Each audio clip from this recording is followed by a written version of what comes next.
salaamaaleykum yéen a ngi ak Sala bu seen émission fee mu fi ak feneen viande shawarma lañ leen indi shawarma poulet am nañ suñu ay blanc de poulet ñu raxas ko ba mu set wecc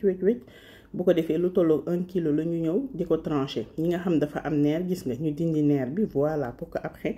ndawal bu agréable la lekk la ñuy am ñu daal di koy def ci salade yi daal di ñëw xorom suñu xoromee ba pare am nañu ay épices yépp a ngi nii ma bindal leen lu ngeen di def tout simplement rek mooy capture ko bu ko defee bu ma ci defee épices yi ba pare ma def ci gingembre duma ci yem ma def ci ail su ma defee ail ba pare li mélange sauce barbecue le miel ak sauce piquante c'est pas trop piquante mais légèrement piquante bu neex sax ma def ci huile d'olive bu ma defee huile d'olive ba pare ma daal di mélanger ba mu homogène gis nga ko da nga koy mélanger ba mu dugg ci ndawal bi yépp gis nga ko noonu su ma ko defee ma teg na le bàyyi muy reposer ma daal di ñëw jël sama papier film lal ko ci plan de travail bi bu ma ko lalee ba pare jël ndawal bi daal di ko ciy disposer gis ngeen ni ma ko ciy jalee noonu voilà su ma ko disposer ba pare damay def tout simplement rek mooy ñëw jël papier sulfurisé bi gis nga lëmas di dugalaale ndawal bi comme ni ngeen koy gisee ci écran bi rek voilà daal di rouler ba mu dëgër gis nga ko ma daal di koy ñëw takk ci côté bi su ma takkee ci côté bi ba pare ba mu dëgër ma jël beneen côté bi bës ko tamit pour boudin bi mën a dëgër ma daal di takk beneen côté bi am naa sama boudin congélateur ba mu congelé voilà le temps muy congelé ma ñëw def naa yaourt nature sauce bi la ñuy defar daal ciy def tahine def moutarde de miel ku amul moutarde de miel da ngay def moutarde ak miel wala nga def moutarde ak soupçon de sucre ñu pressé ci benn demi citron munte ñàkk laal tuuti poivre xorom def tuuti persil séché suñu sauce pare na dañ ciy laal tuuti huile d'olive gis nga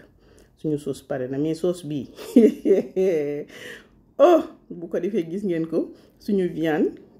passé na une nuit nag ci congélateur bi man dama ko defar ci veille bi bàyyi ko fa tranquillement gis nga ko mu congelé ñu ñëw jël sa paaka jël sa temps nag di ko dagg ay lamelles yu sew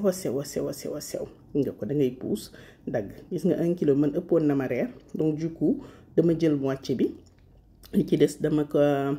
muuraat ba mu rafet rek ma dugalaat ci congélateur mais xoolal ni mu fiinee ni mu rafetee boo koy dagg nii voilà ma daal di muuraat li ci des lii directement ci congélateur ba ñu daal di teg suñu poêle laal ci tuuti huile d'olive daal di ñëw jël viande hachée bi nga xamante ni bi daggati nañ ko ay fines lamelles daal di koy def ci poêle bi à feu vif voilà parce que boo ko deful feu vif ndawal bi dafay génne ndoxam te su génne ndoxam après blanc de poulet bi dafay dëgër donc feu vif nga koy def sauté ko saisir ko mu ñor garder ndoxam ci biir nga am shawarma bu juteux bu neex mais bu délicieux voilà léegi nag gis nga noonu lañ koy sauté ba mu ñor gis nga mais feu très vif ma ñam xorom saag yëpp normal na ñu ñëw am nañ foofu soble ak persil ñu def ci tomate ak concombre ak benn salade pour salade bi ñuy dugal ci biir gis nga ko noonu am suñu vinaigrette ci roq ba ne ñu jël suñu pain pita recette bi dugalal naa leen ko ñu ngi ci TikTok bi ak YouTube bi yépp bu ko defee ñu laal ci tuuti vinaigrette pour bañ suñu salade fade ñu daal di ñëw fekk def nañu sauce bi ma daal ci laalaat tuuti ci kaw mais mburu bi fait maison shawarma bi fait maison mais neex la def bay bëgg a dee xoolal ma lii rek mais lii ni mu neexee ëpp na léegi nag ma leen di ñaan ngeen dem ci sama page YouTube abonné fa yéen ñi nga xam yéen a ngi koy seetaanee aussi ci YouTube bi bu leen hésiter abonné merci d'avoir suivi à la prochaine et bye bye.